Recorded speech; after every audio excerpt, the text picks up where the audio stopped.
My post apocalyptic shelter levels up infinitely. अध्याय 51 level 1 shelter का पुनर्निर्माण।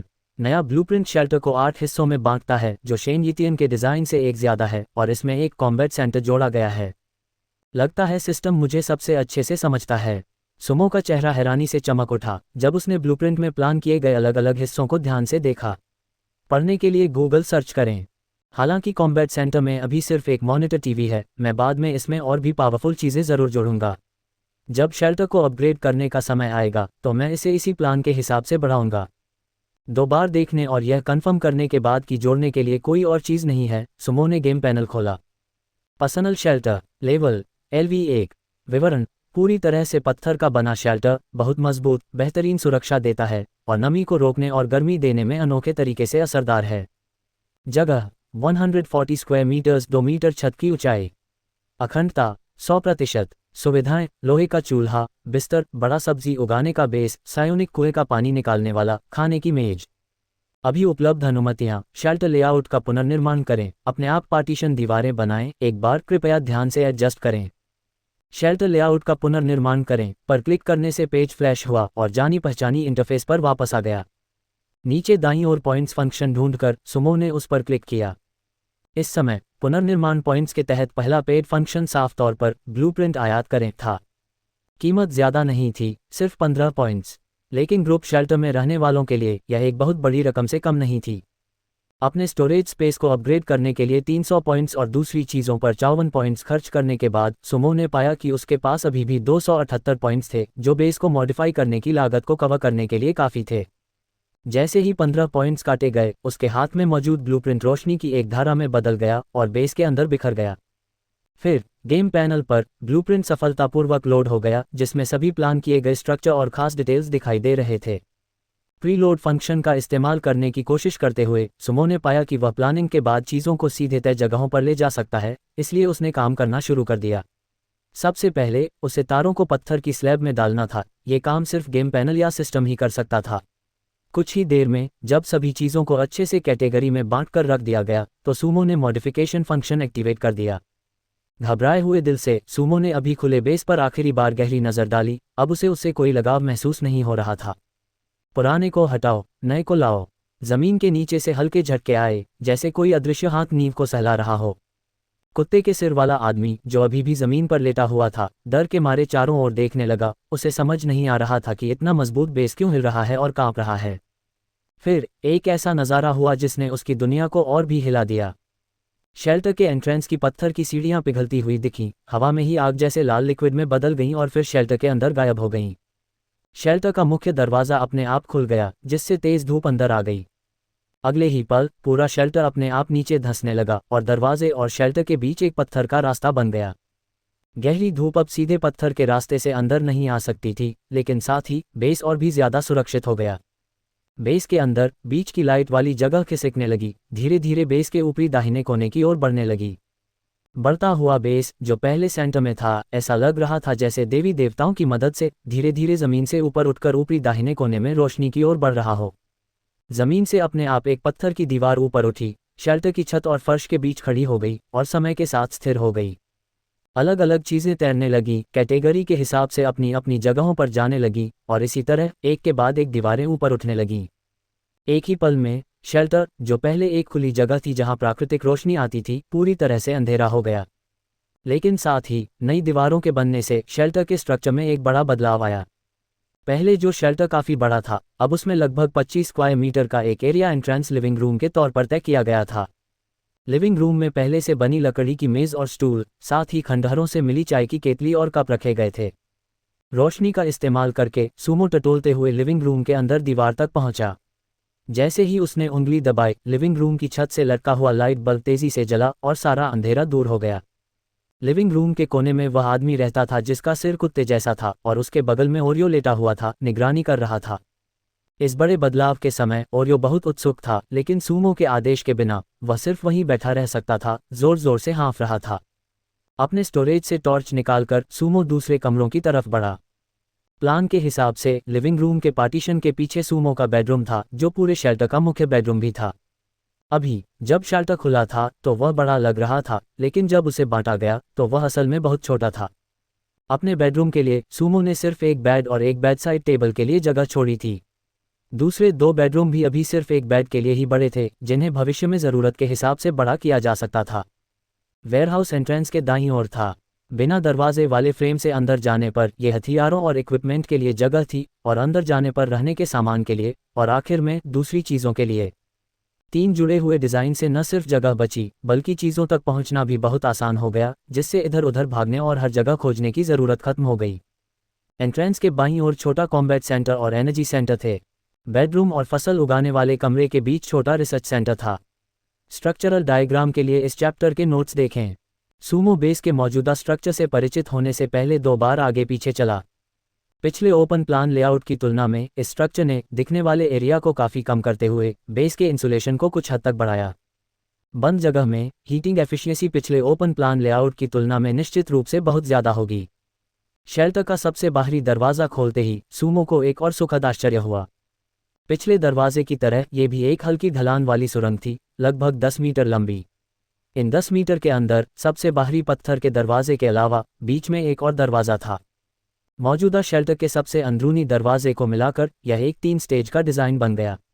इस डिज़ाइन से न सिर्फ ये पक्का हुआ कि अगर कोई दुश्मन सबसे बाहरी दरवाजे को तोड़ भी दे तो भी बचने के लिए जगह होगी, बल्कि इन दोनों दरवाज़ों के बीच घात लगाकर हमला करने और जाल बिछाने की भी गुंजाइश थी, जिससे हमला करने वाले दुश्मनों को एक ही बार में ख़त्म किया जा सके। वे फायरिंग पोर्ट भी लगा सकते थे और दुश्मन के अंदर आते ही पूरी ताकत से हमला कर सकते थे।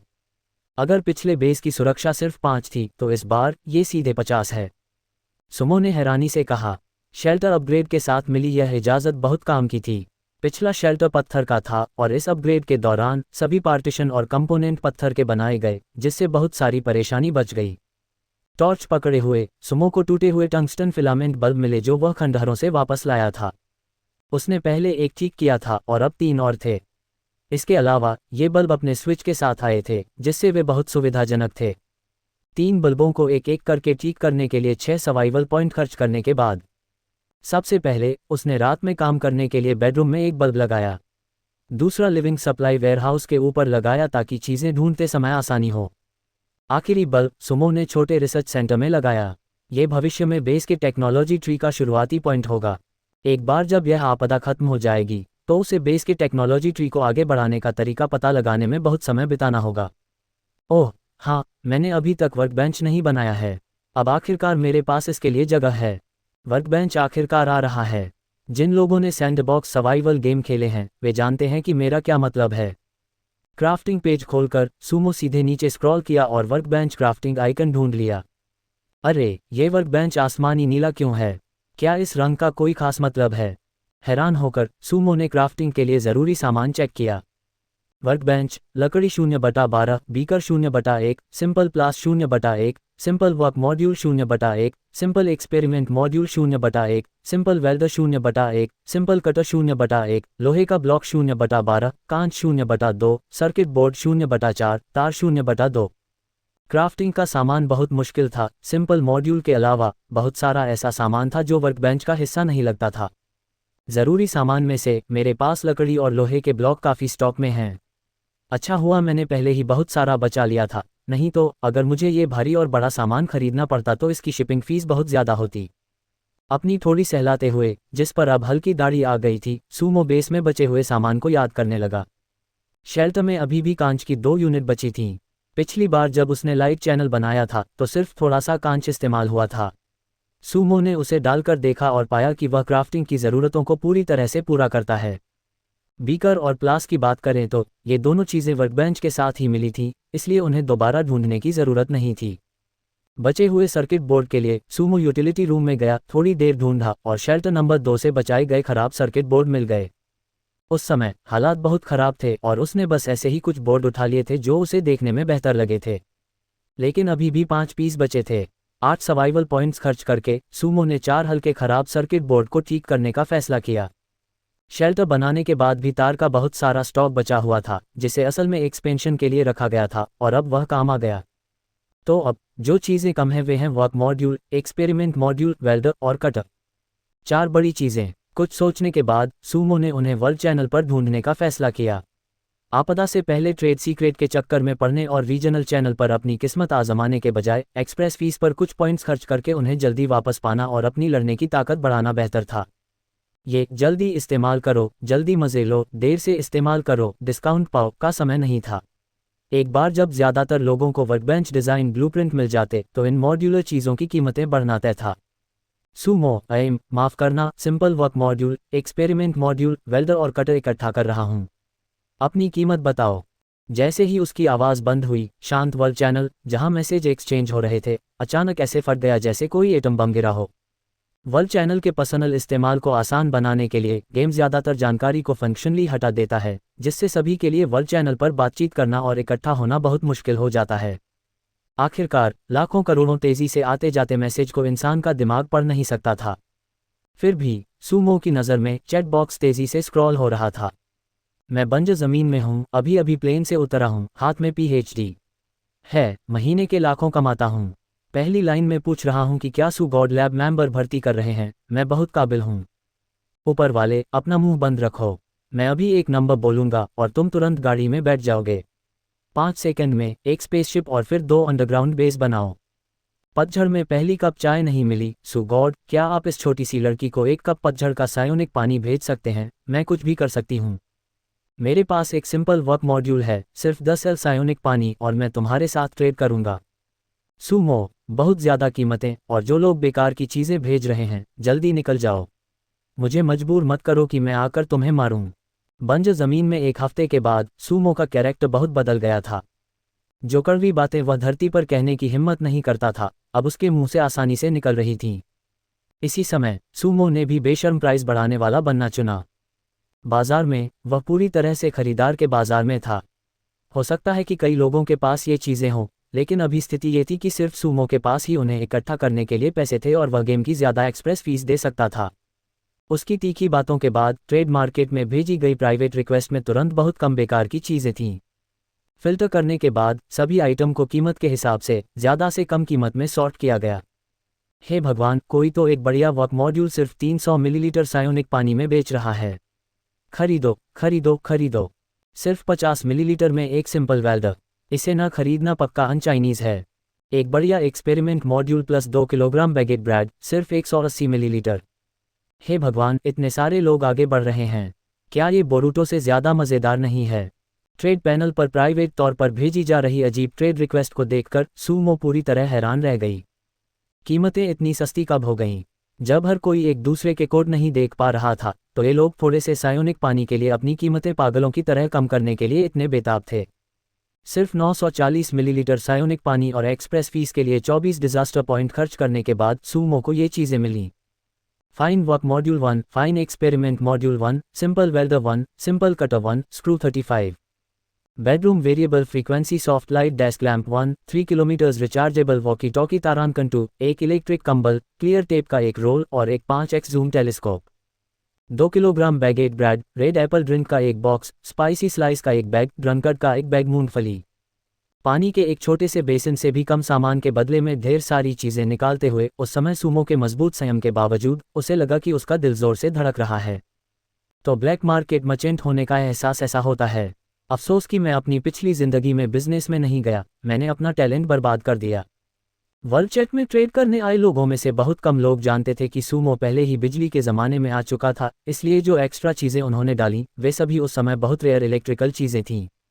ये चीज़ें उन लोगों के लिए जिन्हें बिजली बनाना मुश्किल लगता था या जिनके पास रिसोर्स कम थे, स्क्रैप मेटल से बेहतर नहीं थीं।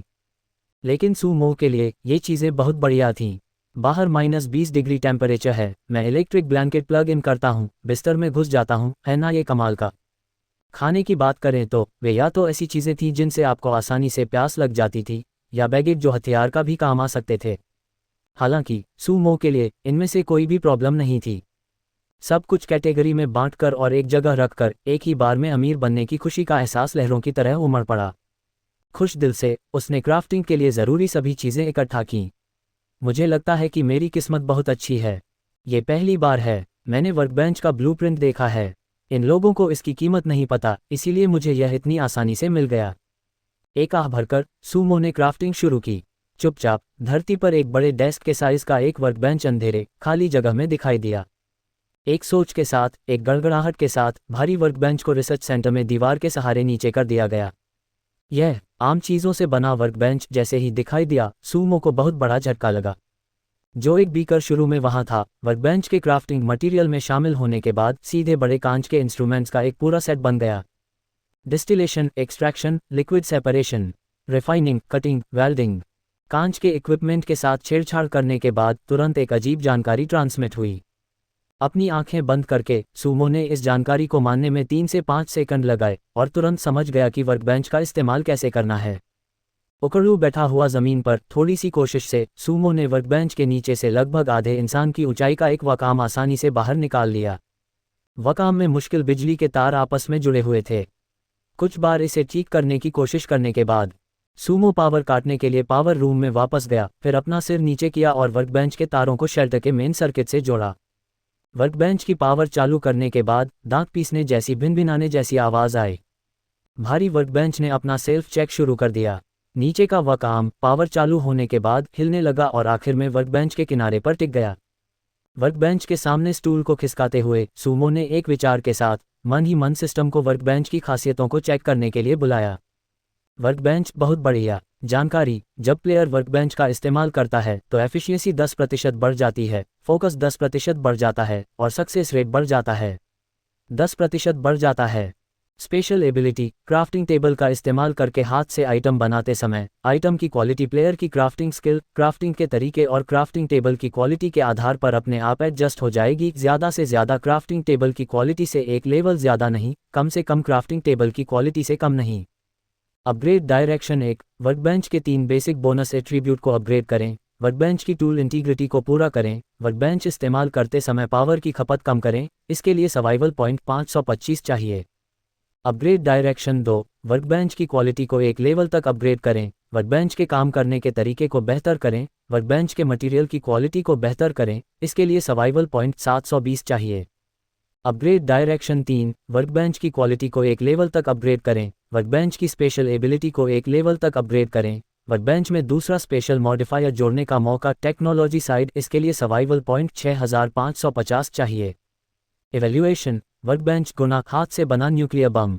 क्या ये ठीक है? ये बहुत ठीक है। इसने असल में 3 अपग्रेड पाथ दिए। लगता है कि वर्कबेंच पूरे बेस में अपग्रेड करने के लिए सबसे अच्छी चीज़ है। हर ऑप्शन के फायदे और नुकसान को देखते हुए सूमो के मन में कई विचार आए। वर्कबेंच को कॉमन ग्रेड का होना चाहिए था, लेकिन जब मैंने 2 फाइन कंपोनेंट जोड़े तो वह सीधे एक्सीलेंट हो गया।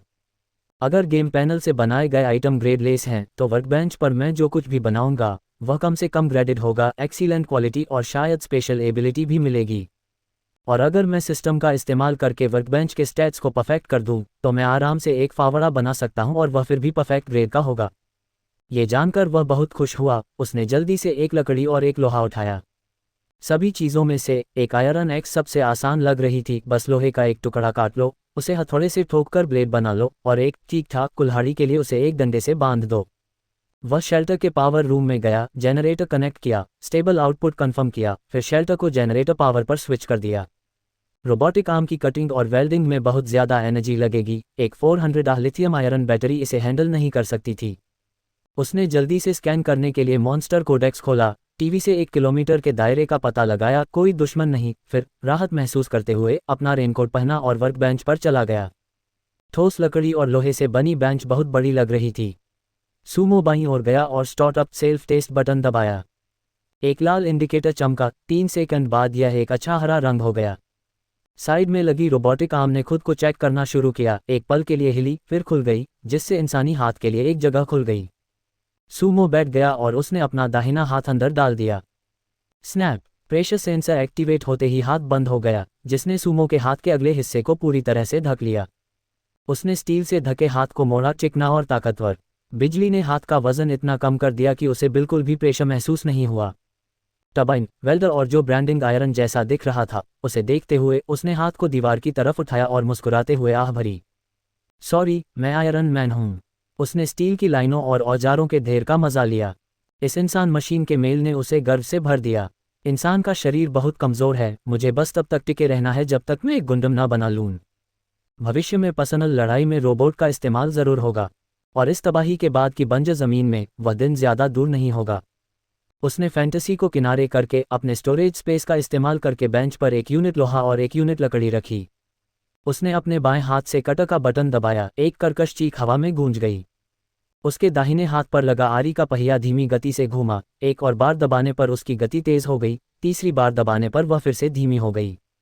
टेस्ट करने के बाद उसने उसे धीमी गति पर सेट किया और पहिए को लोहे की तरफ बढ़ाया। ची, तेज चिंगारियां उसके वाइजर पर गिरी, चमक उसकी आंखों में चुभ रही थी। पहली बार बिना चश्मे के काम कर रहे सूमो को लगा कि उसकी आंखों से आंसू बह रहे हैं। मुसीबत, मैं भूल गया कि प्रो लोग फेस शील्ड पहनते हैं। मुझे जल्दी से चश्मा चाहिए। उसने हाथ हटाया, अपनी आंसू भरी आंखें पोंछीं, फिर स्टोर रूम में उस कोला की तलाश की जिसे वह बचाकर रख रहा था। उसने ओरियो के लिए कुछ ढूंढ डाले, जो अभी भी वफादारी से पहरा दे रहा था। फिर उसने बाकी खुद पी लिया। लेबल को सावधानी से निकालकर सुरक्षित रखने के बाद उसने एक खंडहर में मिली एक माचेटी ली और बोतल को फिर से बनाने लगा। तेज ब्लेड के सामने प्लास्टिक का रेजिस्टेंस न के बराबर था। एक हल्के कट से उसने गर्दन काट दी और बोतल को 2 हिस्सों में बांट दिया। उसने 2 आई शील्ड के आकार बनाए, उन्हें अलग किया और बस DIY कोला बोतल के धूप के चश्मे के लेंस तैयार। उसने उन्हें रेनकोट की आंखों की जगह पर टेप से चिपकाया और सिस्टम चालू किया। रेनकोट के स्टैट्स दिखाई दिए। शक्तिशाली रेनकोट। विवरण: मामूली सुरक्षा और गर्मी से बचाने वाला एक पीस वाटरप्रूफ कोट। अपग्रेड के तरीके: मटेरियल 20, हवा से बचाव 30, UVIR 10-8, इंसुलेशन 15। नोट: लड़कों, हमेशा अपना रेनकोट पहनो, खुद को बचाओ। UVIR सुरक्षा अपग्रेड करो। 2 सर्वाइवल पॉइंट्स गायब हो गए, टेप किए हुए लेंस पिघल गए और वाइजर में बिना किसी निशान के मिल गए। सूमो ने फिर से कोट पहना, बेंच पर बैठ गया और रुका हुआ काम फिर से शुरू किया। अब अपग्रेड किए गए वाइजर के पीछे चिंगारियां और चमक बेअसर हो गईं। एक बेहतरीन ग्रेड का वर्कबेंच ज़बरदस्त क्राफ्टिंग बोनस देता है। मजबूत लोहे का ब्लॉक कम स्पीड वाले पहिए से ऐसे मिला जैसे प्याज चाकू से मिलती है, लगभग कोई रुकावट नहीं। उसने लोहे को 5 टुकड़ों में काटा, 4 को एक तरफ रख दिया और बचे हुए टुकड़े को गर्म करना शुरू कर दिया। उसकी बांह पर लगे आर्क वेल्डर से गर्मी की एक तेज धार निकली, लोहा चेरी लाल चमकने लगा। उसने वेल्डर बंद किया, एक हथौड़ा बाहर निकला और उसने हाइड्रोलिक से मजबूत बांह से पूरे 1 मिनट तक लाल गर्म धातु पर हथौड़ा मारा। जब हथौड़ा मारना बंद हुआ तो लोहा पहले से ही कुल्हाड़ी के सिर जैसा लग रहा था, भले ही थोड़ा कच्चा था, लेकिन पहले प्रयास के लिए अच्छा था। अच्छा हुआ कि बेंच के औजार मटेरियल प्रोसेसिंग को इतनी अच्छी तरह से संभालते हैं, नहीं तो आग के गर्म होने का इंतजार करने में हमेशा के लिए लग जाता। उसने टुकड़े को ठंडा करने के लिए एयरजेट चालू किया, उसे एक तरफ हटाया, लकड़ी को क्लैंप किया और काटना और सैंडिंग करना शुरू कर दिया। कुछ मिनट बाद एक चिकना हैंडल बनकर तैयार हो गया। उसने ब्लेड के निचले किनारे को हैंडल के ऊपरी हिस्से से मिलाने के लिए साइज किया, लकड़ी को बेंच के क्लैंप में फंसाया और बांह से दबाव डलवाया। एक बिल्कुल नई लोहे की कुल्हाड़ी बाहर निकली। उसने कटर को हॉरिजॉन्टल किया, ब्लेड का इस्तेमाल करके किनारे को घिसा और तेज किया। कुल्हाड़ी बनाना इतना मुश्किल नहीं है, मैंने कर दिखाया। उसने क्लैंप छोड़ा और अभी भी गर्म कुल्हाड़ी उठाई, गर्म लोहे की खुशबू का मजा लेते हुए। चिकना हैंडल गेम पैनल आइटम जितना परफेक्ट नहीं था, लेकिन उसकी लंबाई और डायमीटर उसके लिए एकदम सही था। ब्लेड थोड़ा असममित था, बायां किनारा थोड़ा ऊंचा था, लेकिन चमकते किनारे ने उसकी धार के बारे में कोई शक नहीं छोड़ा। उसने ध्यान लगाया, सिस्टम को बुलाया और कुल्हाड़ी के स्टैट्स को देखकर हैरान रह गया। लोहे की कुल्हाड़ी उत्कृष्ट। विवरण: एक ठोस, भले ही थोड़ी कच्ची कुल्हाड़ी जिसे मेहनती कारीगर सूमो ने बनाया है। रहस्यमय कारणों से इसे उत्कृष्ट गुणवत्ता में अपग्रेड किया गया है। विशेष: धार जोड़ 1, पेड़ काटते समय क्रिटिकल हिट का मौका, धार जोड़ 3। मूल्यांकन: क्या ये पौराणिक सकुरा काटने वाली कुल्हाड़ी हो सकती है? सच में नहीं। 2 खूबियाँ, और मैंने इन्हें अपने हाथों से बनाया है। अपने हाथ में कुल्हाड़ी को खाली नज़र से देखते हुए सूमो खुद को रोक नहीं पाया और उसने गेम पैनल के जरिए पहले बनाई गई कुल्हाड़ी को अपने स्टोरेज स्पेस से निकालकर दोनों की तुलना की। हाथ से बनी कुल्हाड़ी बहुत ही कच्ची लग रही थी, गेम द्वारा बनाई गई असेंबली लाइन कुल्हाड़ी से उसकी कोई तुलना नहीं थी। लेकिन जब सूमो दोनों कुल्हाड़ी के ब्लेड को पास लाया तो उसने कुछ अजीब देखा। हालांकि गेम पैनल के जरिए बनाया गया कुल्हाड़ी का ब्लेड ठंडा और तेज दिख रहा था, लेकिन उसमें कुछ भी खास नहीं था। हाथ से बने कुल्हाड़ी के ब्लेड पर समय समय पर रोशनी की चमक दिख रही थी, जैसे उसे भगवान का आशीर्वाद मिला हो। कुल्हाड़ी का हैंडल बनाने के बाद बचे हुए कुछ लकड़ी के टुकड़ों को निकालकर सूमो ने हर कुल्हाड़ी को लकड़ी पर चलाकर टेस्ट किया। गेम से बनी कुल्हाड़ी से उसे चलाने पर साफ तौर पर रुकावट महसूस हुई। सूमो के ताकत बढ़ाने के बाद ही उसमें एक निशान बना। लेकिन हाथ से बनी कुल्हाड़ी ने लकड़ी को ऐसे काटा जैसे चाकू टोफू को काटता है। ठंडी रोशनी की एक चमक के साथ उसने सीधे लकड़ी का एक कोना काट दिया। अरे यार, इस चीज़ से मैं एक दिन में 50 पेड़ काट सकता हूँ। अपने दिल के सदमे को रोक न पाने के कारण सूमो ने एक गाली दी, फिर भी उसे समझ नहीं आ रहा था कि मनमर्जी से बनाई गई हाथ की कुल्हाड़ी इतनी ताकतवर क्यों थी। लगता है हाथ से बनाना ही एक आदमी का सच्चा रोमांस है। गेम पैनल का मैन्युफैक्चरिंग आखिरकार बंद कर दिया जाएगा। इसके अलावा हाथ से बनाने की सबसे ज़रूरी बात यह है कि इसमें पॉइंट्स खर्च नहीं होते। वर्कबेंच आजमाने के बाद गेम पैनल, जिसे बनाने के लिए पहले एक पॉइंट देना पड़ता था, अचानक बहुत बेकार लगने लगा। जो भी सबसे पहले इलेक्ट्रिकल युग में पहुंच पाएगा, जिसके पास बेहतर वर्कबेंच होगा और जिसके पास बेहतर हैंडीक्राफ्टिंग स्किल्स होंगी, वह बेहतर इक्विपमेंट हासिल कर पाएगा। इसी तरह कुछ 8वीं क्लास के फिटर के लिए वर्कबेंच बाग को पंख लगाने जैसा होगा। यह एक बहुत ही सही सेटिंग थी। कोई गड़बड़ ब्लूप्रिंट नहीं थे जो तुरंत एपिक चीज़ें बना सकें। अगर आपको अच्छा इक्विपमेंट चाहिए था तो आपको खुद ब्लूप्रिंट पढ़ने पड़ते थे और जब आप उन्हें समझ जाते तो उन्हें अपने हाथों से बनाना पड़ता था। पानी की बाल्टी के पास जाकर सूमो ने एक कप सायोनिक पानी निकाला और उसे पी लिया।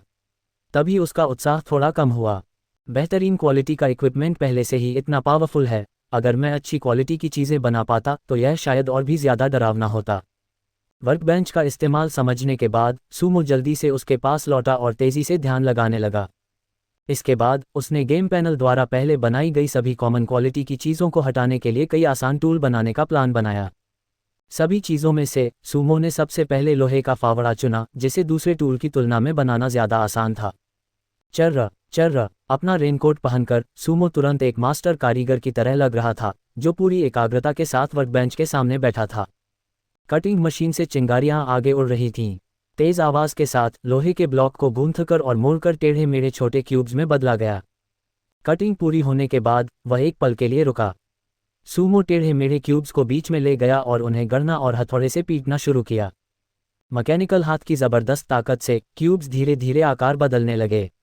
काम करने वाले हाथ की भारी चोटों से एक जाना पहचाना फावड़े का सिर आकार लेने लगा। पिछली बार की तुलना में सूमो अब ज्यादा अनुभवी था। फावड़े के सिर की मोटाई को ज्यादा बराबर पीट रहा था। फावड़े का सिर पूरा करने के बाद उसने उसे ठंडा होने के लिए एक तरफ रख दिया। 2 यूनिट लकड़ी निकालकर सूमो ने स्पेयर के तौर पर अलग अलग लंबाई की 10 छड़ें बनाईं। उसने एक थोड़ी लंबी लकड़ी की छड़ी को स्लॉट में डाला और ठंडे फावड़े के सिर को उस पर दबा दिया। लोहे के फावड़े का हाथ से बना वर्जन अभी अभी बनकर तैयार हुआ था। सिस्टम को बुलाकर और एट्रीब्यूट्स देखकर सूमो ने एक नज़र देखने के बाद खुशी से मुस्कुराया। लोहे का फावड़ा फाइन। विवरण: एक ईमानदार कारीगर सूमो द्वारा बनाया गया लोहे का फावड़ा। मटेरियल मजबूत है और कारीगरी औसत है, लेकिन किसी रहस्यमयी वजह से इसे फाइन क्वालिटी में अपग्रेड किया गया है। खास असर: तेजी जोड़ 1, मेहनत बचाने वाला जोड़ 1।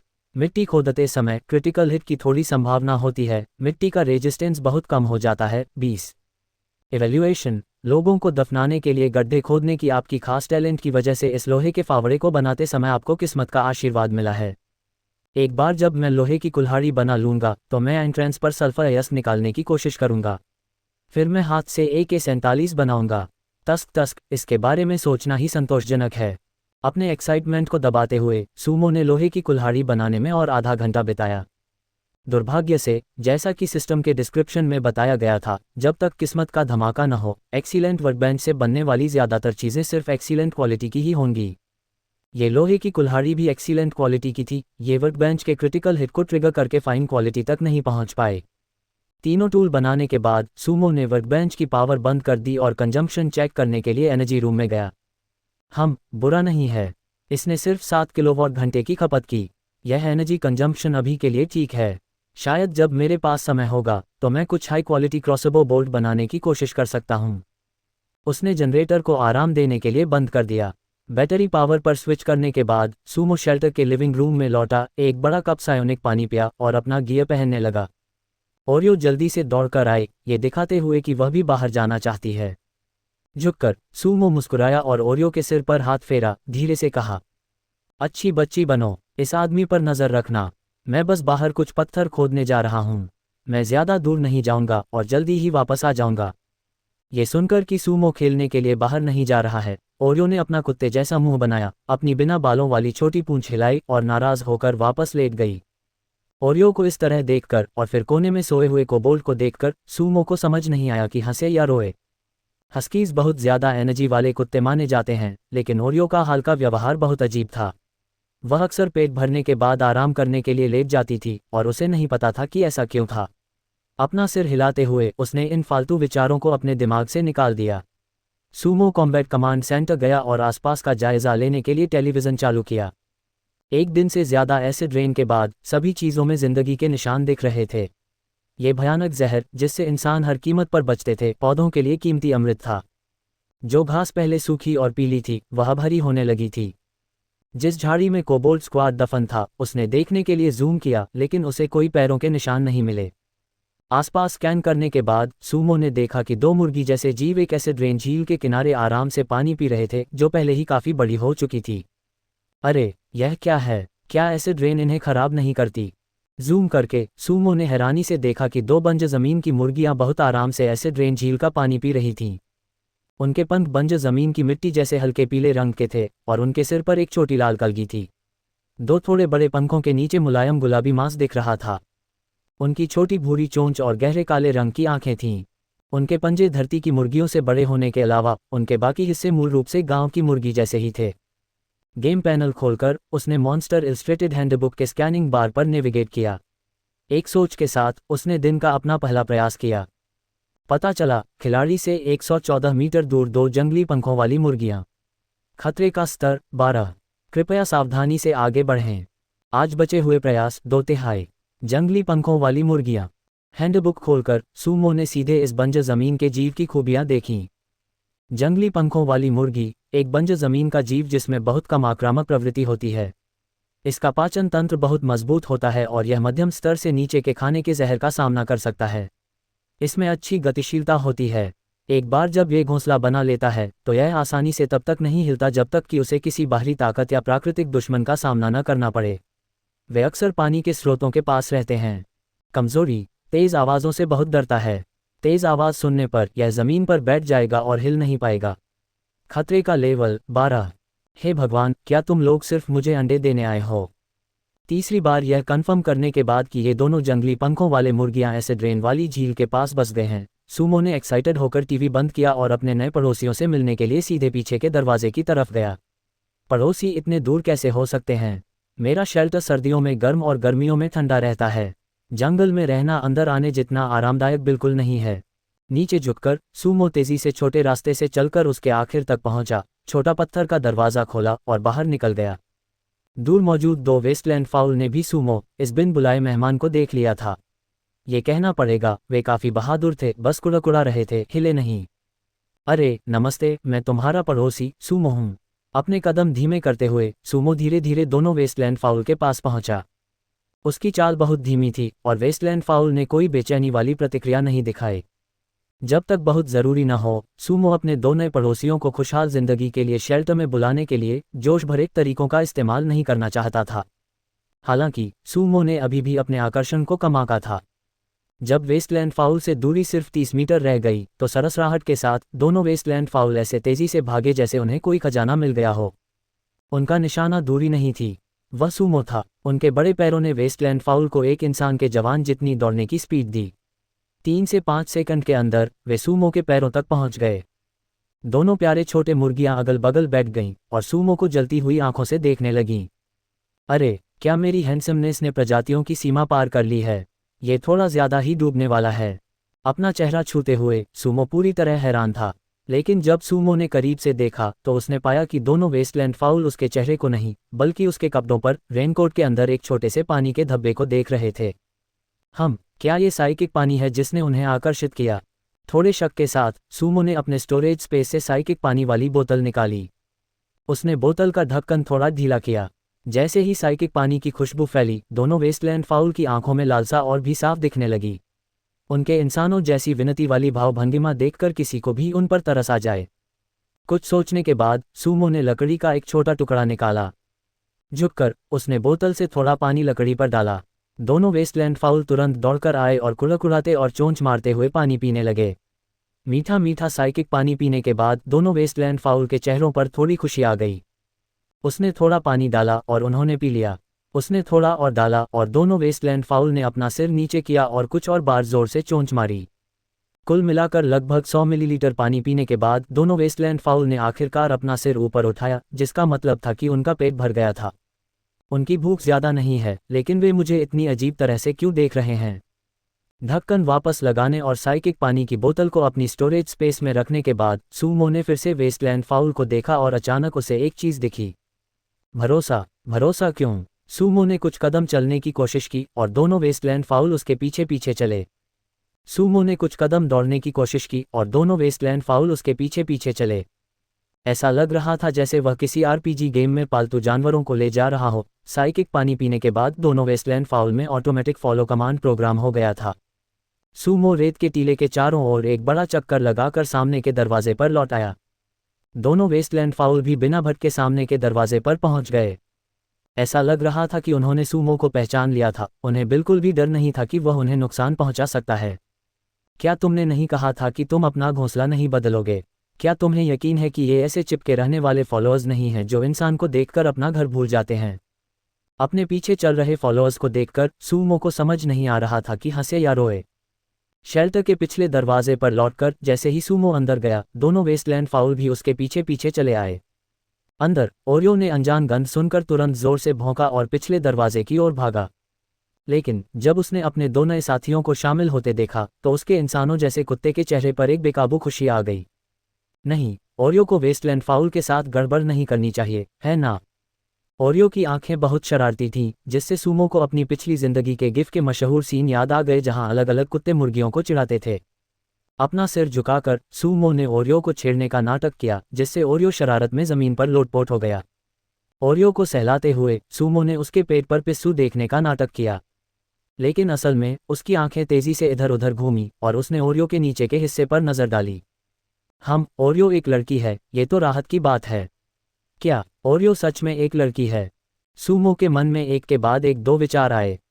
कोई हैरानी नहीं कि ओरियो पिछले कुछ दिनों से इतनी उदास क्यों है। मैंने सुना है कि लड़कियों के आमतौर पर हर महीने वो कुछ दिन होते हैं। ये सही है।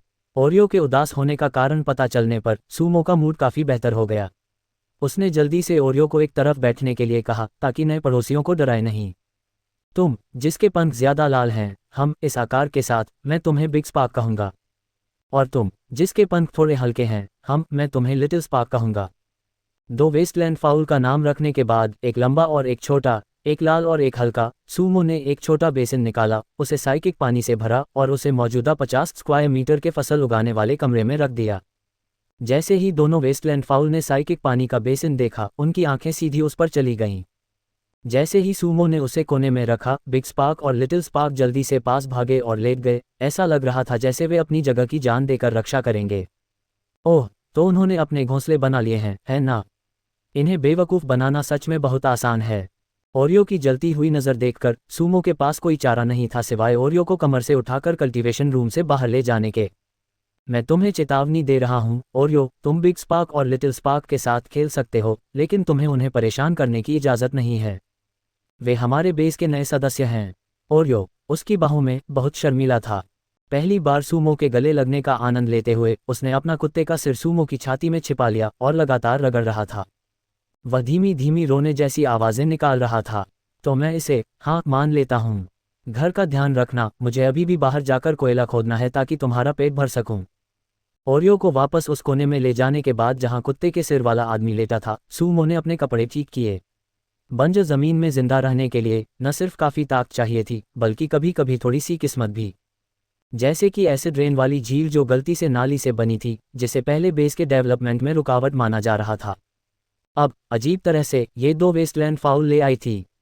शेल्टर में दो नए साथियों के आने से जहां पहले सिर्फ एक इंसान और एक कुत्ता था, सूमो आने वाली मुसीबत को लेकर और भी ज्यादा कॉन्फिडेंट महसूस कर रहा था।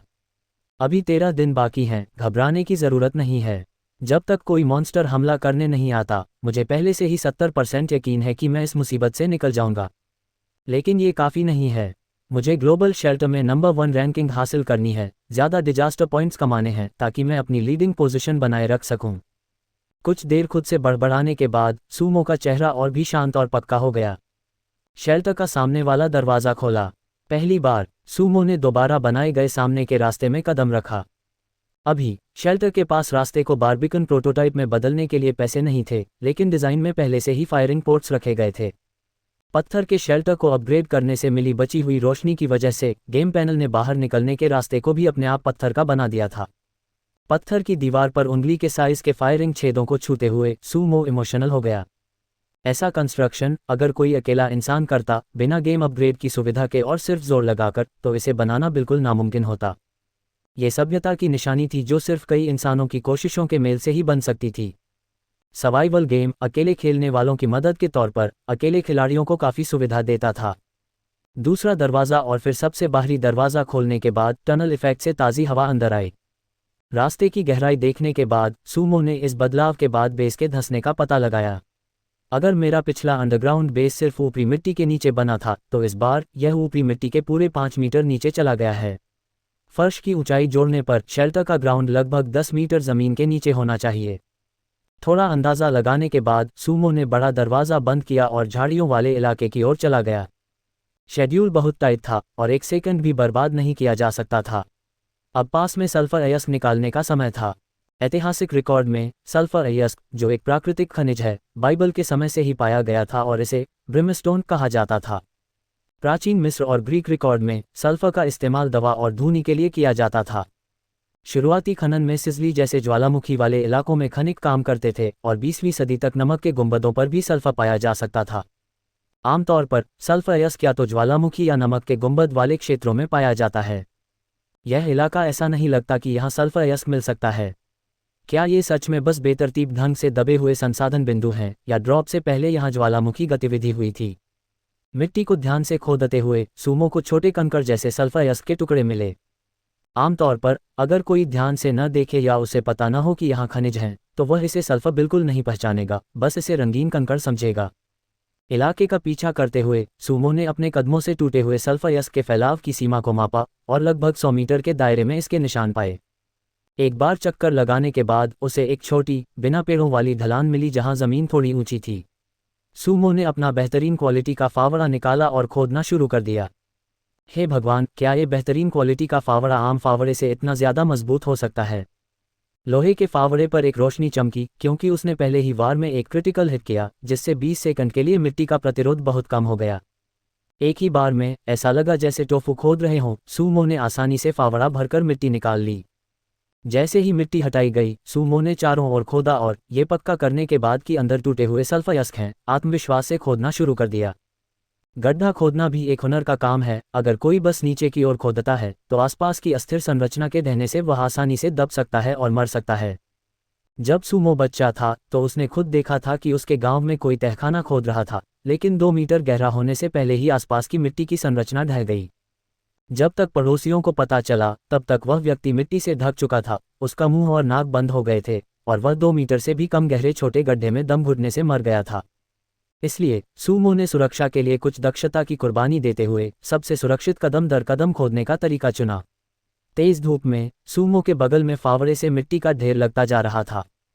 हालांकि लोहे का फावड़ा बनाने में आधा दिन लगा, लेकिन अब सूमो को लगा कि यह इसके लायक था। लोहे के फावड़े का एफिशिएंसी बोनस बहुत ज़्यादा था, खासकर क्रिटिकल हिट, जो अजीब था और लगातार काम करता था। इसका मतलब था कि जब तक वह खुदाई करता रहेगा, वह लगातार इस इफेक्ट को ट्रिगर कर सकता था।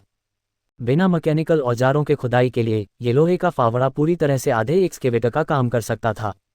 जमीन के नीचे से कोई सल्फ्यूरिक गैस नहीं निकल रही है, तो सल्फर अयस्क कैसे बना? लगभग 1 मीटर गहरी खुदाई करने के बाद फावड़े को धीरे धीरे रुकावट महसूस हुई और फावड़े का सिरा जमीन से टकराने की खटखटाहट की आवाज़ें आईं। नीचे बैठकर सूमो ने अपने हाथ से मिट्टी की सतह को पोंछा और तुरंत पीले रंग का सल्फर अयस्क देखा। सल्फर अयस्क की सतह पर छोटे छोटे छेद थे, जिससे पता चलता था कि सल्फर गैस निकल रही थी। फावड़े को वापस अपनी स्टोरेज स्पेस में रखकर सूमो ने अपना बेहतरीन क्वालिटी का लोहे का कुल्हाड़ा निकाला। लोहे का कुल्हाड़ा बेहतरीन विवरण। एक लोहे का कुल्हाड़ा जिसे मेहनती कारीगर सूमो ने बनाया है।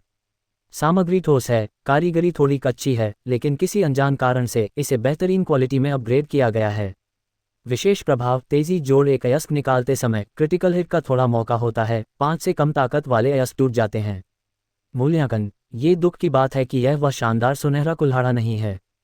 सायोनिक पानी वाली मिनरल वाटर की बोतल निकालकर उसने अपनी ताकत वापस पाने के लिए 2 बड़े घूंट पिए, फिर लोहे का कुल्हाड़ा उठाया और जमीन पर पड़े पीले अयस्क पर जोर से मारा।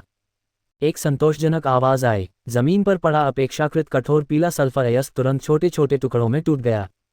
सिर नीचे करके सूमो ने चुपचाप स्टोरेज स्पेस को सोखने का इशारा किया और जमीन पर पड़ा सारा अयस्क का कचरा तुरंत उसकी स्टोरेज स्पेस में जमा हो गया। अरे वाह, यह एफिशिएंसी सच में बहुत ज़्यादा है। ऐसा लगता है कि 1 घंटे की माइनिंग मेरे लिए लंबे समय तक इस्तेमाल करने के लिए काफ़ी होगी। इकट्ठे हुए टूटे हुए सल्फर अयस्क की मात्रा पर नज़र डालने के बाद सूमो के मन में एक मोटा मोटा अंदाज़ा था। टूटने वाले इफेक्ट को ट्रिगर करने पर एक क्रिटिकल हिट से लगभग 20 किलो सल्फर अयस्क मिल सकता था। हथियारों के गोला बारूद या बारूद की ज़्यादा डिमांड न होने पर लगभग आधा टन खोदना काफ़ी होगा। ठक ठक ठक ठक ठक ठक। पूरब में उगा सूरज समय बीतने के साथ धीरे धीरे पश्चिम में डूबने लगा।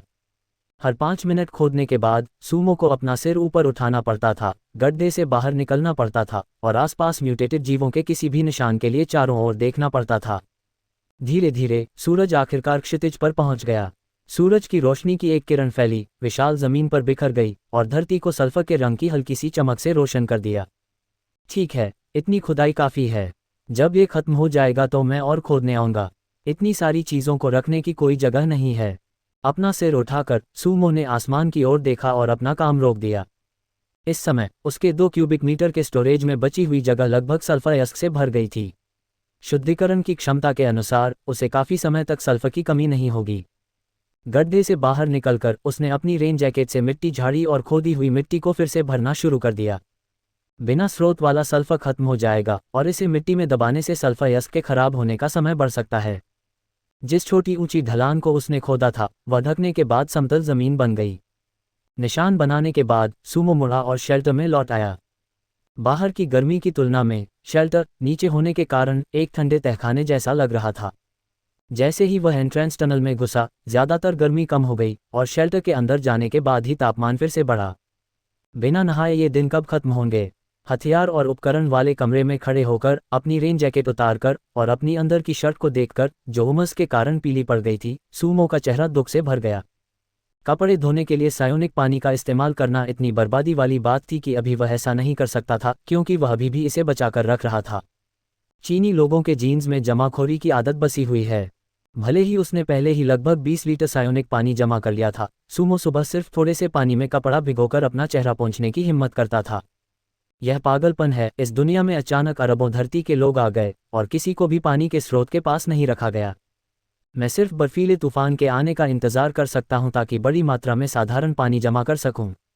उसने अपने होठों पर जबान फेरी, फिर मिनरल वाटर की बोतल में बचा हुआ सायोनिक पानी पी लिया। तभी उसके गले में जलन काफ़ी कम हुई। एक अजीब सर्वाइवल दुनिया। यह एक सच्चाई थी जो इन पिछले कुछ दिनों में सभी ने जानी थी। ये बदले हुए जीव इंसानों की तरह ही आसमान से गिरे हुए लग रहे थे। पानी की कमी के कारण जंगल में बड़ी संख्या में जीव पहले ही प्यास से मरने लगे थे। कुछ जानवरों को छोड़कर जो एसिड रेन पीकर जिंदा रह सकते थे, ज़्यादातर बदले हुए जीव सिर्फ आपस में लड़कर खून पर जिंदा रह सकते थे। कहीं भी ताज़े पानी के सोर्स नहीं मिले थे। ऐसा लग रहा था कि दुनिया ने पानी के सोर्स की सेटिंग ही हटा दी थी, या सीधे शब्दों में कहें तो उसने पानी के सोर्स का ऑप्शन ही नहीं जोड़ा था।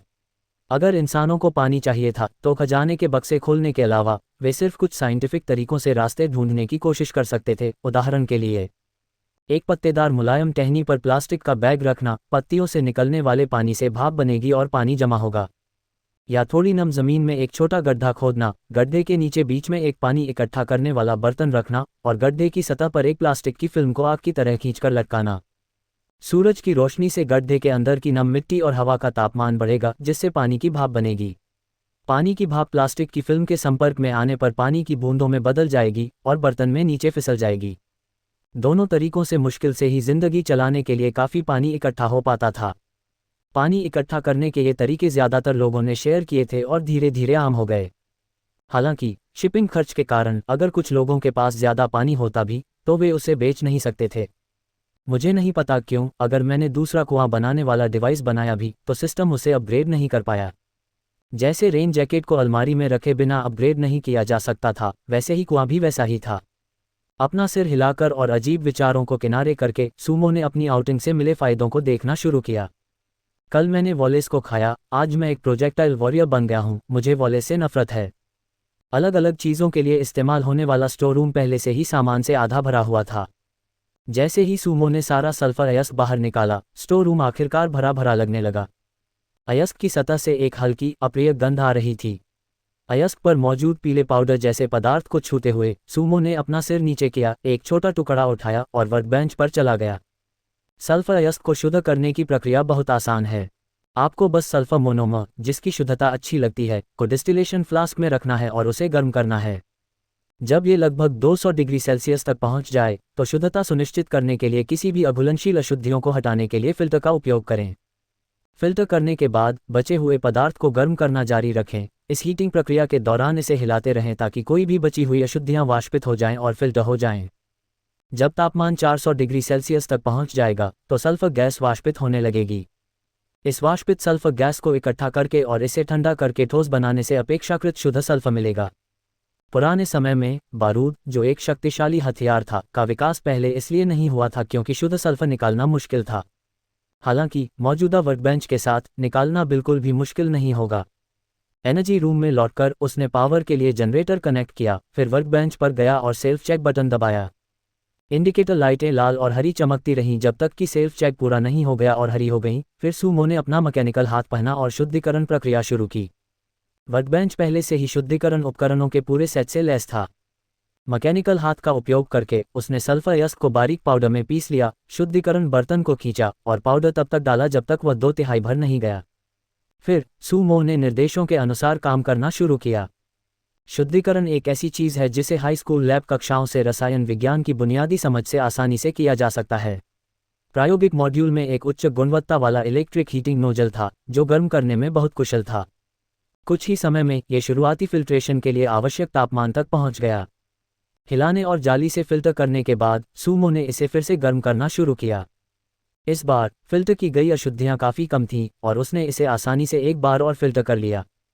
जब तापमान 400 डिग्री सेल्सियस तक बढ़ा तो पीली गैस की हल्की हल्की लपटें निकलने लगीं। वाल्व खोलने पर पीली गैस पाइप से होते हुए पास की कंडेंसर ट्यूब की ओर बहने लगी। जैसे जैसे समय बीता, ज़्यादा से ज़्यादा पीला क्रिस्टलीय पाउडर बनने लगा, जो कंडेंसर ट्यूब से फिसलकर नीचे रखे कलेक्शन बीकर में गिरने लगा। वर्कबेंच पर एक्सपेरिमेंट ग्रेड के बर्तन थे जो कलेक्शन की क्षमता और हीटिंग की स्पीड को बढ़ाते थे। पूरा प्रोसेस खत्म करने के बाद सूमो ने डीजल जनरेटर के फ्यूल की खपत के आधार पर अंदाज़ा लगाया कि इसमें 20 मिनट से भी कम समय लगा। सल्फर उत्कृष्ट विवरण। कारीगर सूमो द्वारा डिस्टिल्ड उच्च शुद्धता वाले सल्फर क्रिस्टल। ये प्रक्रिया सख्त है और वैज्ञानिक सिद्धांतों का पालन करती है। किसी अज्ञात कारण से ग्रेड को उत्कृष्ट कर दिया गया है। विशेष क्षमता, ज़्यादा पूरी तरह से जलता है, कुछ चीज़ों में मिलाने पर इसकी शक्ति ज़्यादा होती है। बीकर में लगभग 300 ग्राम सल्फर देखकर सूमो ने संतुष्टि से तालियां बजाईं। सल्फर थोड़ा नाजुक होता है, यह एक ज्वलनशील पदार्थ है और इसे ठंडी जगह पर रखना चाहिए। उसने एक छोटा लकड़ी का कप निकाला, उसमें सारा शुद्ध सल्फर डाला और फिर उसे ढक्कन से ढक दिया। स्टोरेज की जगह ढूंढने के बाद सूमो ने आखिरकार इसे अभी खाली पड़े दूसरे बेडरूम में रखने का फैसला किया। एक दिन की कड़ी मेहनत पूरी तरह से सफल रही। अब विशाल शेल्टर में आखिरकार कुछ जान आ गई थी। ओरियो, कुत्ते के सिर वाला आदमी, और 2 स्पार्कप्लूड मुर्गियां, बड़ी और छोटी। हम इन दोनों छोटों की बात करें तो वे बाहर क्यों नहीं आए? जिज्ञासा से सूमो फसल उगाने वाले कमरे में गया और उसने बिग स्पार्क और स्मॉल स्पार्क को एक कोने में पाया। दोनों चूजे बहुत थके हुए लग रहे थे, एक दूसरे से टिके हुए थे और उगाने वाले माध्यम की मिट्टी पर आराम से लेटे हुए थे। 2 स्पार्कप्लूड मुर्गियों के वजन के नीचे कई नए उगे छोटे पत्ता गोभी दब गए थे और जिंदा रहने के लिए संघर्ष कर रहे थे। ये दोनों छोटे बच्चे सोने के लिए जगह चुनना जानते हैं, धूप में जाकर सो रहे हैं। लगभग मेरी सब्जियों को कुचल ही दिया था। कुछ देर तक उन्हें घूरते हुए सूमो थोड़ा हैरान और परेशान था। उसने दोनों छोटे बच्चों को उनके सिर पर लगी आग की लपटों से उठाया और जमीन पर रख दिया। अरे, यह क्या है? जिस जगह पर दोनों स्पार्कप्लूड मुर्गियां लेटी हुई थीं, वहां सूमो को कुछ क्रिस्टल जैसी पट्टियां मिलीं। ज्यादा पट्टियां नहीं थीं, लगभग 7 या 8, जो उगने वाली मिट्टी में बराबर बिखरी हुई थीं। अपना ध्यान केंद्रित करके और सिस्टम को बुलाकर सूमो ने उन्हें देखा। स्पार्कप्लूड चिकन का मल। विवरण। बंजर जमीन के जीव स्पार्कप्लूड चिकन द्वारा सक्रिय गुणों से भरपूर पानी पीने के बाद निकाला गया प्राकृतिक खाद, जिसकी खासियत है कि यह बिना गंध वाला और खुशबूदार होता है। कार्य। पौधों को तेजी से बढ़ाता है, पौधों की जान बनाए रखता है और पौधों के जिंदा रहने की दर को बहुत ज्यादा बढ़ाता है। मूल्यांकन। किनकोला के साथ गेहूं की पैदावार प्रति म्यू 1800 कैटी होती है, एक बोरी 2 के बराबर है। बढ़िया चीज़। मुझे लगा था कि ये सिर्फ अंडे देने वाली मुर्गियां हैं, लेकिन मुझे उम्मीद नहीं थी कि ये प्राकृतिक खाद भी होंगी। लेकिन ये चीज़ निकालने के बाद ये दोनों छोटे बच्चे बहुत थके हुए लग रहे हैं। बिग स्पार्क और स्मॉल स्पार्क को देखते हुए, जो उठाए जाने के बाद भी आधे मरे हुए और ज़मीन पर फैले हुए थे, सूमो ने उत्सुकता से स्मॉल स्पार्क को छेड़ा। उसे एक कमज़ोर कुक की आवाज़ सुनाई दी। शायद उन्हें भूख लगी है। वैसे ये बंजर ज़मीन के जीव सच में अजीब होते हैं। हालांकि ओरियो हस्की जैसा दिखता है, वह सब कुछ खाता है। मुझे हैरानी है कि ये दोनों स्पार्कप्लूड मुर्गियां आमतौर पर क्या खाती हैं। अंदर की तरफ चलते हुए उसने बेसिन में बचे हुए सायोनिक पानी को देखा, सिर हिलाया और फिर उस जगह पर गया जहां रोज़मर्रा की ज़रूरत का सामान रखा था। आधे दिन की खुदाई के बाद सूमो ने कुछ सोचने के बाद अच्छा डिनर बनाने का फैसला किया। पिछली शिकार से बचा हुआ रेत भेड़िए का मांस स्टोरेज की जगह के एक कोने में ढेर था। उसे बाहर निकालते ही खून की गंध फैल गई। उसे एक मोटा सैंड वुल्फ मिला। उसने मांस के कुछ बड़े टुकड़े काटे, बाकी वापस रख दिया और फिर चूल्हे के पास गया। सैंड वुल्फ का मांस दुबला और सख्त होता है, इसलिए इसे बनाने के लिए सूमो ने एक कम हेल्दी तरीका चुना, डीप फ्राई। उसने सैंड वुल्फ के मांस से खून के धब्बे साफ किए, सारे मांस को एक जैसे टुकड़ों में काटा, उन पर नमक मला, पिसी हुई काली मिर्च छिड़की और स्वाद अंदर तक जाने के लिए उन्हें दबाया। उसने सैंड वुल्फ के मांस पर थोड़ा मैदा का पेस्ट डाला, फिर पिछले मसालेदार टुकड़ों को खोला और अंदर से मिर्च का तेल आटे पर समान रूप से फैला दिया और आखिर में उसे एक बर्तन से ढक दिया। जब मांस मैरिनेट हो रहा था, उसने चूल्हा खोला और साफ किया, फिर आग जलाई और तेल डाला। जब तेल लगभग 70% गर्म हो गया तो उसने सैंड वुल्फ का मांस डाला। जैसे ही वनस्पति तेल और सैंड वुल्फ का मांस मिला, चटकने की आवाज़ें आने लगीं और उसी समय एक तेज चिकनी खुशबू फैल गई। जब सैंड वुल्फ का मांस दोनों तरफ से सुनहरा भूरा हो गया तो सूमो ने जल्दी से लकड़ी हटा दी और तले हुए मांस के सभी पैटीज निकाल लिए। आग का सोर्स न होने के कारण बर्तन में वनस्पति तेल ठंडा होने लगा। जब तेल पूरी तरह ठंडा हो गया तो सूमो ने एरोवाना तेल का ड्रम उठाया और ज़्यादातर तेल उसमें डाल दिया, नीचे बस थोड़ा सा तेल छोड़ा। फिर उसने लगभग 1 पाउंड बिस्कुट निकाले, उन्हें बचे हुए तेल में डाला और उन्हें भूनना शुरू कर दिया। पहले से ही कुरकुरे और खुशबूदार बिस्कुट वनस्पति तेल से और भी ज़्यादा खास खुशबू देने लगे। तबाही के बाद की बंजर ज़मीन में ऐसा अनहेल्दी चिकना खाना खाना एक दुर्लभ और मुश्किल से मिलने वाली खुशी थी। खाना खत्म करने के बाद सूमो मुड़ा, छोटों को खाने के लिए बुलाने के लिए तैयार था, लेकिन वह ये देखकर हैरान रह गया कि 2 स्पार्कप्लूड मुर्गियां, जो मरने का नाटक कर रही थीं, अब चूल्हे के सामने एक लाइन में बैठी थीं। अरे तुम तीनों छोटे शैतान, तुम सब इतने भूखे हो, है ना? हल्की रोशनी में बिग स्पार्क और स्मॉल स्पार्क की आंखें चमक रही थीं। वे तले हुए बिस्कुट के टुकड़ों को घूर रहे थे जो सूमो के हाथ में थे। ओरियो की बात करें तो उसके मुंह से लार पहले ही पूरे फर्श पर गिर चुकी थी और वह अपना खाने का कटोरा पकड़े हुए था। उसकी नज़रें सूमो के हाथ में तले हुए मीट पैटीज के बेसिन पर टिकी थीं। हिस हिस, वूफ वूफ, ओह! ये देखकर कि सूमो उसे खाना नहीं देना चाहता, ओरियो बेचैनी से ज़मीन पर घूमने लगा। उसे बहुत बुरा लग रहा था। अच्छा लड़का, सबके लिए काफ़ी है। ओरियो को अपना खाने का कटोरा नीचे रखने का इशारा करके सूमो ने उसमें थोड़े से बिस्किट और मीट पैटीज के 2 टुकड़े डाले। फिर उसने बिस्किट का एक और छोटा हिस्सा निकाला, उन्हें एक कटोरे में मसलकर चूरा बनाया और उन्हें बिग स्पार्क और स्मॉल स्पार्क के सामने रख दिया। एक मीठा और स्वादिष्ट डिनर तैयार था और जैसे ही सूमो ने कमांड दी, वे खुशी खुशी खाना खाने लगे। तले हुए टुकड़ों और बिस्किट की कुरकुरी खुशबू उसके मुंह में घुल गई और जो सैंड वुल्फ का मांस असल में सख्त था, वह डीप फ्राई करने पर बहुत नरम हो गया, जिससे उसे ऐसा लगा जैसे वह अपनी जीभ ही निगल जाएगा। मीट पैटी का एक बड़ा टुकड़ा खाने के बाद सायोनिक पानी का एक घूंट पीकर सूमो पूरी तरह से तरोताज़ा महसूस करने लगा। मुझे लगता है कि मैं कुछ भूल गया हूँ, लेकिन कोई बात नहीं, खाने के बाद सोचूंगा। अपना सिर हिलाकर और उस अजीब विचार को अपने दिमाग से निकालकर सूमो ने फिर से शानदार डिनर पर ध्यान दिया। आज रात उसे पेट भरकर खाना था। वह कुछ बड़ा करने वाला था जिसके बारे में वह 2 दिनों से सोच रहा था। बंजर ज़मीन की रातों में हमेशा एक अनोखी तरह की खूबसूरती होती है। बंजर ज़मीन की दुनिया में, जो पृथ्वी के माहौल से बहुत अलग है, वहाँ सिर्फ सूरज और चांद ही नहीं, बल्कि तारे भी हैं। ऐसे रात के आसमान के नीचे ये सोचना मुश्किल है कि सिर्फ 10 दिनों में बर्फीला तूफान आने वाला है। पेट भरकर खाने पीने के बाद सूमो ने अपनी आदत के विपरीत अपना गियर पहना, ओरियो को लिया और शेल्टर से बाहर चला गया। कोबोल्ड शमन ने जितनी ज़्यादा जानकारी दी, सूमो के दिल पर बोझ उतना ही ज़्यादा बढ़ता गया।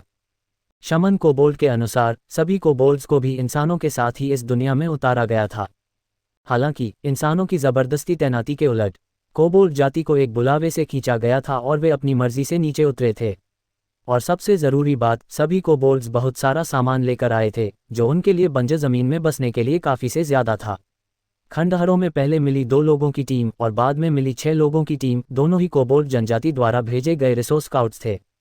वे रिसोर्स की जांच करने और जनजाति को रिपोर्ट करने के लिए जिम्मेदार थे। किस्मत से इस दिशा में आने वाली दोनों टीमें सूमो से टकरा गईं।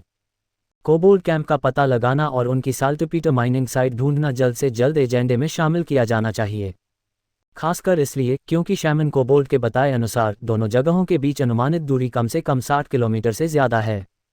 ये टीम सूमो के शेल्टर के पास पहुंचने के लिए लगभग पूरे एक दिन तक चली थी। इतनी दूरी इंसानी पैरों की स्पीड से नापी जाए तो एक दिन में आना जाना नामुमकिन होगा। इसलिए सारी उम्मीदें सिर्फ शेल्टर नंबर 2 के अंदर की बगी पर ही टिकी हैं। इस गाड़ी के साथ 60 किलोमीटर तो क्या 100 किलोमीटर भी सूमो को भरोसा था कि वह एक ही दिन में आना जाना कर सकता है। शेल्टर का दरवाज़ा बंद करके सूमो मुड़ा और चला गया। आसमान टिमटिमाते तारों से भरा था जो हल्की रोशनी दे रहे थे।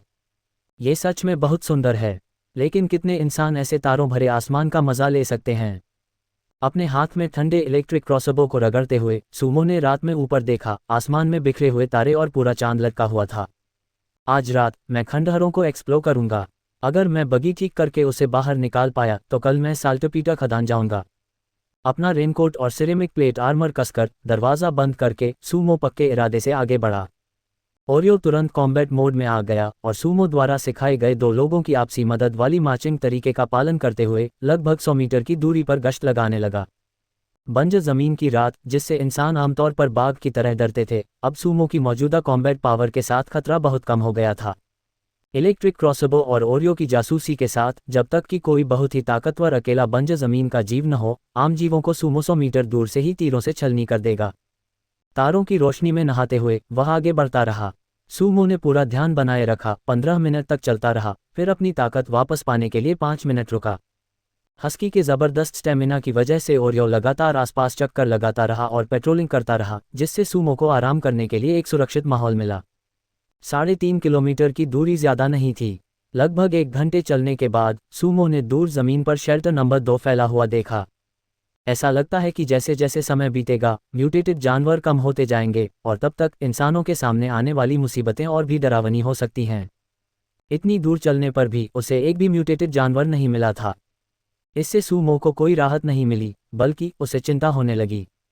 ताकतवर बंजर ज़मीन के जीव भी इतनी बार बार आने वाली मुसीबतों का सामना नहीं कर सकते थे। जो बच गए वे बेशक राक्षसों में सबसे ताकतवर थे।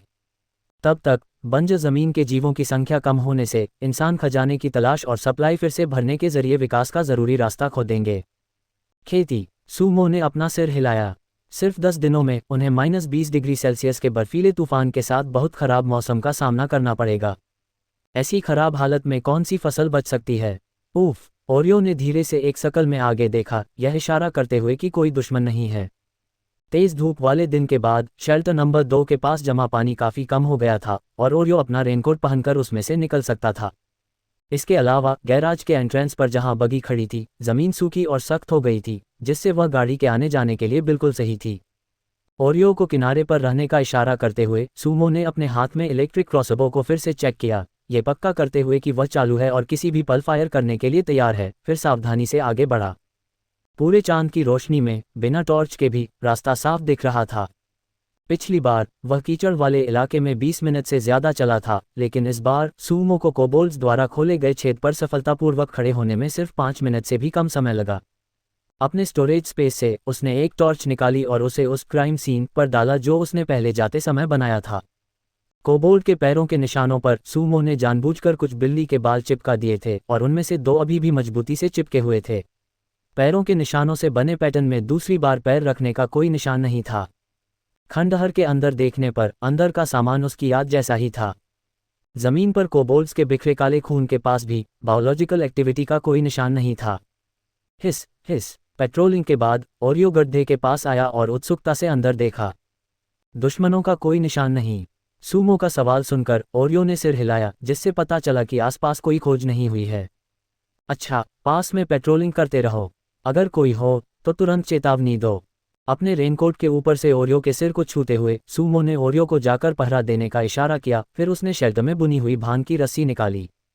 पिछली भांग की रस्सी का इस्तेमाल कोबोल्ड शमन को बांधने के लिए किया जाता था। ये वाली सूमो ने बाहर आने से पहले खास तौर पर तैयार की थी। इसके अलावा ये भांग की रस्सी पिछली वाली से अलग थी। ये सूमो द्वारा वर्कबेंच पर बनाई गई एक चढ़ाई वाली रस्सी थी। हुक वाली रस्सी बहुत बढ़िया। जानकारी, रस्सी बनाने वाले नए सूमो द्वारा बुनी गई एक चढ़ाई वाली रस्सी जिसमें एक हुक और एक रस्सी होती है। इसमें अच्छी स्टेबिलिटी है और यह घर पर खेलने और बाहर घूमने फिरने के लिए एक बेहतरीन टूल है। काम, 8 एम लंबी, मजबूत खासियत के साथ। ये 300 किलोग्राम से ज़्यादा वजन वाली चीज़ों को उठाने पर बिल्कुल नहीं टूटेगी।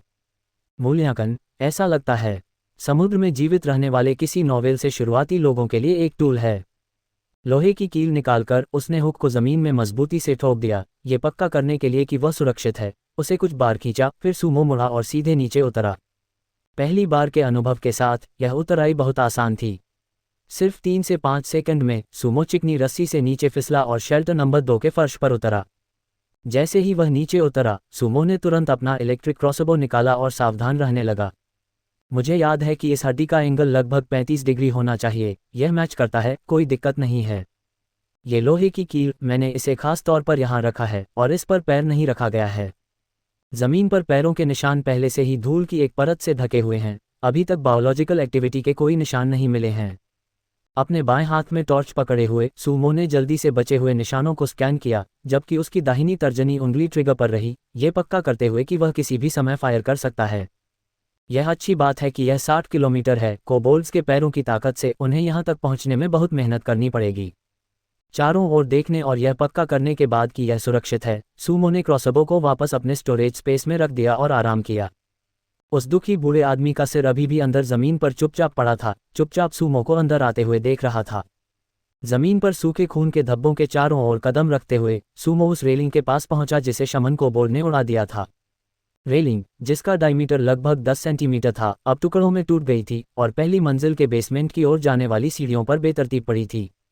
वह ताकत सच में बहुत बेरहम है। ज़मीन से टूटी हुई रेलिंग को ध्यान से उठाते हुए सूमो को तुरंत अपनी रीढ़ की हड्डी में ठंडक महसूस हुई। एक ठोस लोहे की छड़ 2 टुकड़ों में फट गई थी। अगर वह किसी इंसान को लगती तो शायद कुछ ही सेकंड में एक बड़ा छेद हो जाता। ज़मीन पर टूटी हुई लोहे की छड़ों को एक तरफ लात मारकर वह धीरे धीरे सीढ़ियों से नीचे उतरा। जिस नारंगी पीली बगी का बेसब्री से इंतजार था, वह सूमो की नज़र में फिर से आ गई। मशीन की तारीफ करो। जल्दी से ड्यून बगी के पास जाकर सूमो ने उसके चमकते मेटल रोल केज को सहलाया। उसका दिल इमोशन से भर गया। सिर्फ 2 दिन के गैप के बाद ये कार उसके दिल में खुजली जैसी लग रही थी। इसकी इमेज उसके सपनों में घूम रही थी। बंजर ज़मीन पर जहां सड़कें नहीं थीं, इस तरह की छोटी गाड़ी जिसमें कुछ ऑफ रोड कैपेबिलिटी हो, सेडान से चलाने में कहीं बेहतर थी। कम मैकेनिकल पार्ट्स का मतलब था आसान मेंटेनेंस। एक सिंपल स्ट्रक्चर का मतलब था आसान रिपेयर। सामने के हुड से लेकर इंजन तक सूमो को जो कुछ भी दिख रहा था वह उसे और भी पसंद आ रहा था। उसने खुद को शांत करने के लिए मजबूर किया और अपना ध्यान उस ड्यून बगी पर फोकस किया जो पिछली बार उससे छूट गई थी। कार के बगल में एक नीली लाइट स्क्रीन दिखाई दी जिसमें ड्यून बगी की खूबियां दिखाई दे रही थीं। छोटा rear wheel drive off road desert racer, बहुत बढ़िया खराब। जानकारी, सेमी इंटरमीडिएट मैन्युफैक्चरर मैगू का बनाया हुआ एक डेजर्ट रेसर। इसमें बेहतरीन ऑफ रोड कैपेबिलिटी और पावरफुल डायनेमिक्स हैं। इसका ओवरऑल डिज़ाइन एलिगेंट है और इसका मटेरियल सॉलिड है जो इसे बंजर ज़मीन में ट्रैवल के लिए सबसे अच्छी गाड़ियों में से एक बनाता है।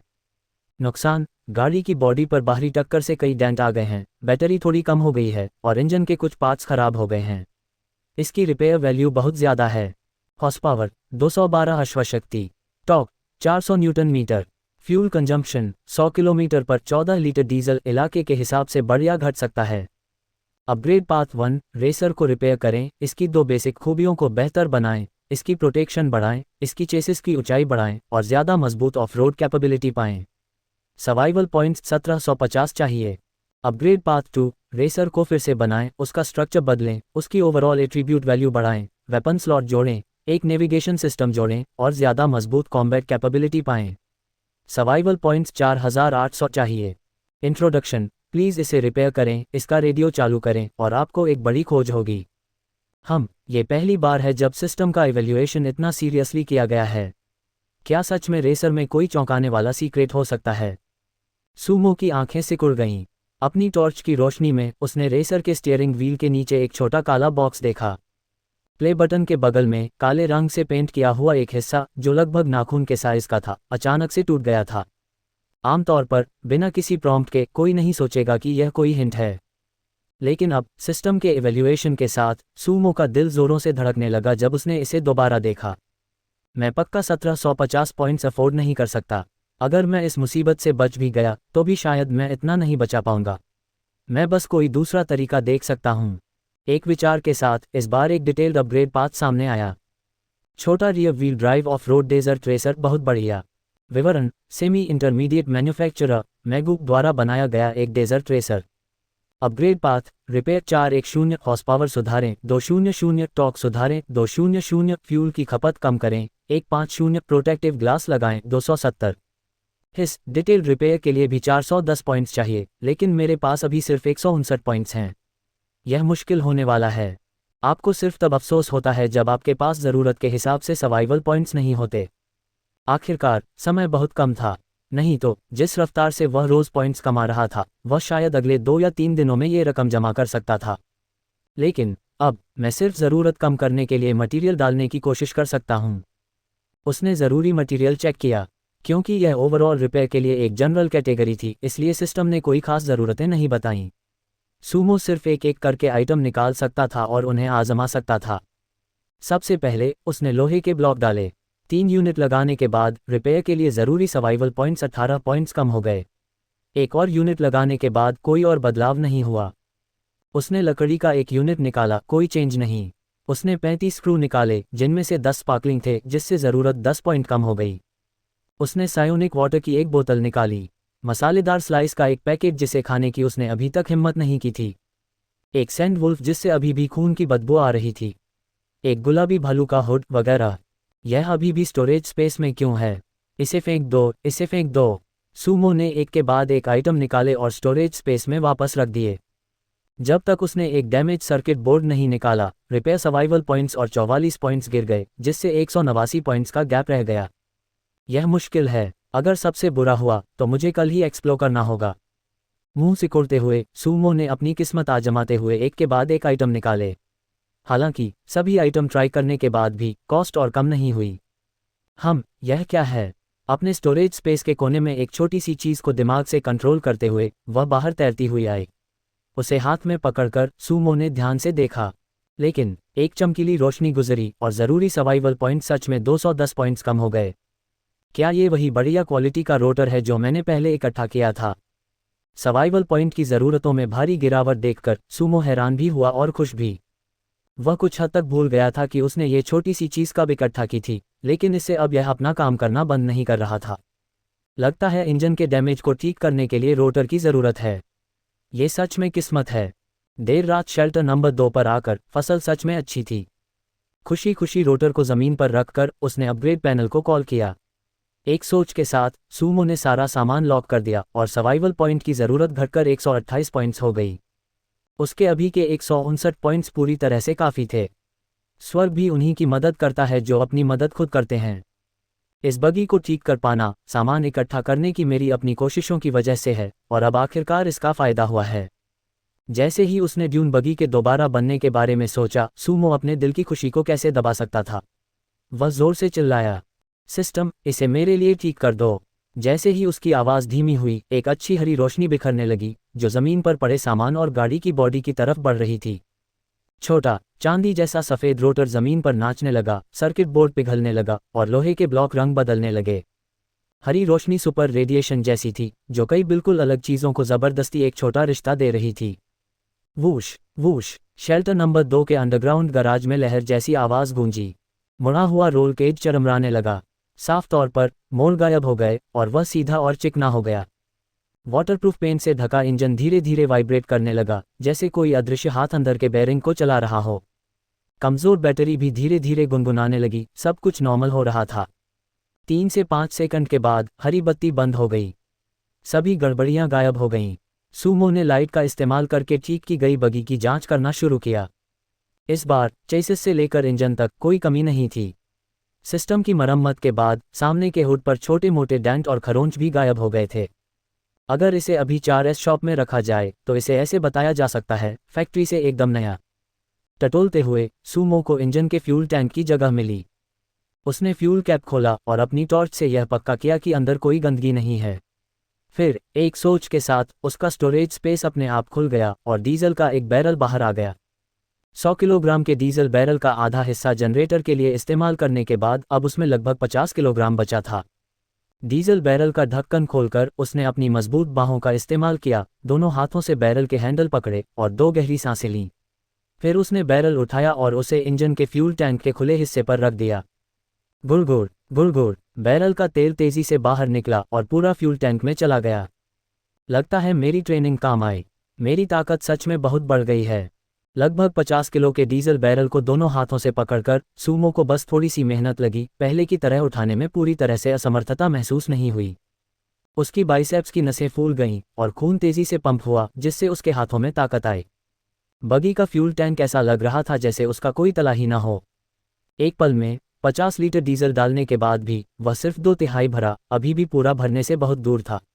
ये फ्यूल कैपेसिटी छोटी कारों से कहीं ज़्यादा थी और कुछ मीडियम साइज़ की गाड़ियों से भी इसकी तुलना की जा सकती थी।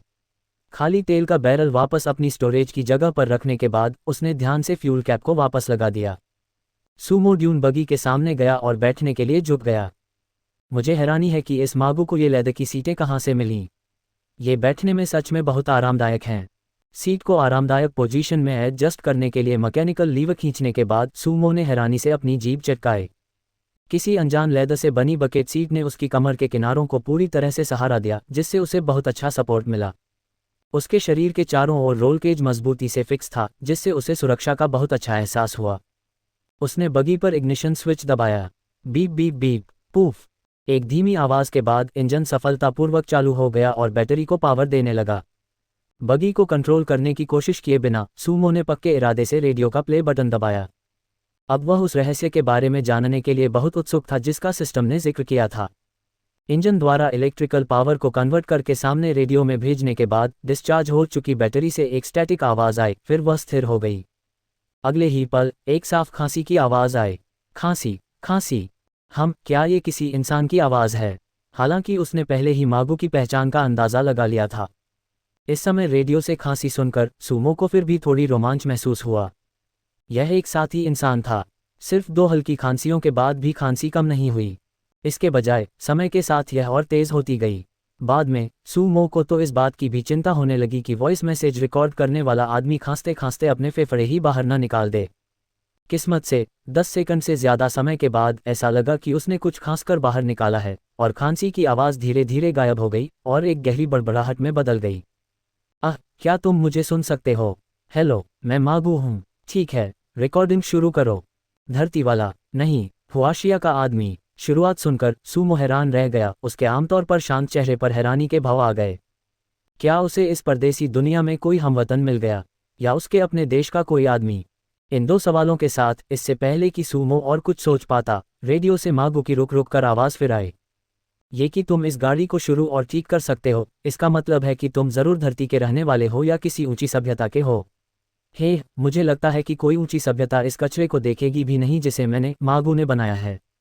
मुझे लगता है कि अभी तुम्हारे मन में बहुत सारे सवाल होंगे, लेकिन मुझे अभी भी अपना परिचय देना है। हेलो, मेरा घर दूर के ब्रह्मांड में है, सौरमंडल में सूरज से तीसरा ग्रह पृथ्वी। मेरा देश हुआशिया है। मेरा नाम मागू है। मुझे इस तरह आपसे मिलकर बहुत खुशी हुई और मुझे राहत है कि कोई उत्तराधिकारी मेरी विरासत को आगे बढ़ा सकता है। मागू की आवाज़ थोड़ी दबी हुई थी, जैसे उसके गले में कफ फंसा हो, जिससे सुनने वालों को सिर्फ उसकी आवाज़ से ही उसकी खराब हालत का अंदाज़ा हो रहा था। हेलो, मैं सूमो हूँ और मैं भी हुआशिया का एक धरती वाला हूँ। आपसे मिलकर खुशी हुई। अपने मन को शांत करते हुए सूमो ने चुपचाप ये वाक्य अपने दिल में कहा। यह दूसरी बार नहीं था जब वह किसी परदेसी जगह पर किसी परिचित से मिला था। लियांगफेंग टाउन में उसने पहले ही धरती जैसी संरचनाएं और चीज़ें देखी थीं। उसे उम्मीद नहीं थी कि बेस के पास के अंडरग्राउंड खंडहर संयोग से धरती के हुआशिया के किसी आदमी की छोड़ी हुई विरासत होगी। आज सर्वनाश कैलेंडर का 433वां दिन है और यह 19वीं आपदा है जिसका सामना मैं करने वाला हूँ। अरे वाह, यह क्या बकवास है। क्या तुम सोच सकते हो कि अभी शेल्टर के बाहर 55 डिग्री का हाई टेम्परेचर रेडिएशन है। मेरा पानी लगभग खत्म हो गया है और मेरे पास और पानी खरीदने के लिए पर्याप्त डिजास्टर पॉइंट्स नहीं हैं। ऐसा लगता है कि मैं मागू आखिरकार इसी दुनिया में रह जाऊंगा। शायद जब से 99 एक्सपेडिशनरी फोर्स इस दुनिया में आई है, हमारी किस्मत में मौत लिखी थी, ये बस समय की बात थी। मैं इसे मानने से इनकार करता हूँ। मागू की आवाज़ कभी तेज होती, कभी धीमी, एक पल शांत और अगले ही पल बेचैन। कुछ देर सुनने के बाद सूमो थोड़ा चुप हो गया। अगर सच में ऐसा ही था जैसा मागू कह रहा था, तो पर्याप्त संसाधनों के बिना इतने ज़्यादा बाहरी तापमान का सामना करने पर किसी भी इंसान की मानसिक स्थिति ज़रूर खराब हो जाएगी। सूमो इतनी शांति से मौत का सामना नहीं कर सकता था, और मागू भी निश्चित रूप से नहीं कर सकता था। काफ़ी देर रुकने के बाद मागू का हिस्टीरिया आखिरकार शांत हुआ। उसकी हाँफने की आवाज़ वेंटिलेटर जैसी लग रही थी, जिससे चिंता हो रही थी कि कहीं वह अगले ही पल वहीं मर न जाए। अगर तुम मेरे बेस तक पहुंच पाए, तो इसका मतलब है कि मैं मर चुका हूं। इस शेल्टर की हर चीज़ तुम्हारी है। तुम अपने कोर को सीधे इस शेल्टर के साथ मर्ज करके इसे अपना भविष्य का बेस बना सकते हो, बशर्ते तुम्हें इस बात से कोई दिक्कत न हो कि यहाँ एक बेकार आदमी मरा है। मैंने ऑरल वेल को ज़बरदस्ती बंद कर दिया है। इसे बाद में फिर से शुरू करना मुश्किल होगा, ये तुम्हारे कौशल और विशेषज्ञता पर निर्भर करेगा। ओह हाँ, सीधे आगे देखो। चौथी फर्श की टाइल के नीचे गुप्त डिब्बे में आगे से पीछे की ओर गिनते हुए मैंने एक डायरी छोड़ी है। अगर तुम पृथ्वी पर वापस जा सको, हुआशिया वापस जा सको, तो प्लीज़ इसे मेरे परिवार तक पहुंचाने में मेरी मदद करना। मैं तुमसे भीख मांगता हूँ।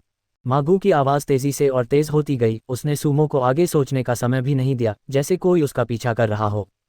डोंग ची ची ची ची ची ची ची। अस्त व्यस्त आवाज़ें फिर से शुरू हो गईं, जिससे पता चला कि मागू की आखिरी बातें खत्म हो गई हैं। सूमो उठा नहीं। उसने फिर से रेडियो दबाया, एक बार और ध्यान से सुना। सारी जानकारी डेडमैन के प्राइवेट मैसेज में रिकॉर्ड की और फिर इंजन बंद करके बगी से बाहर निकल गया।